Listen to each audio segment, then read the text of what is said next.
এদিকে পাঙ্গাস সময় এদিকে মারে নেই পাঙ্গাস ঘাট পরিষ্কার করা হচ্ছে এই পাঙ্গাস মাছটা রাখার জন্য, মাছগুলো রাখার জন্য। আর এগুলো হচ্ছে আপনার বরিশাল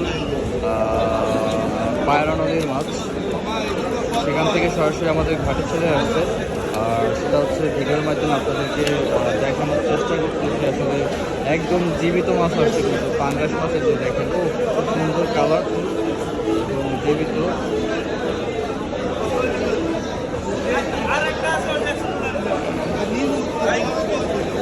দেখেন আপনারা আসলে মাছটি কী ধরনের মাছগুলো আমাদের কাছে আসে।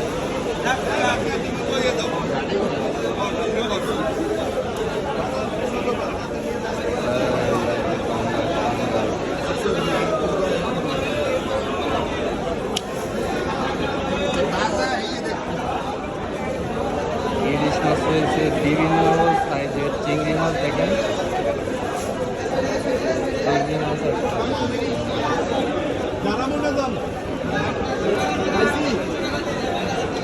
ইলিশ মাছ করা হচ্ছে। তারপর হচ্ছে গ্রেডিং করা হচ্ছে সাইজ অনুযায়ী, এখানে ছোটো সাইজ বড়ো সাইজ এগুলো আলাদা করা হচ্ছে।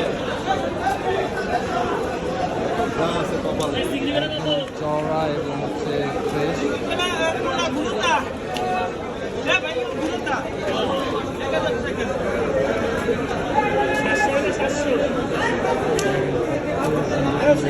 কত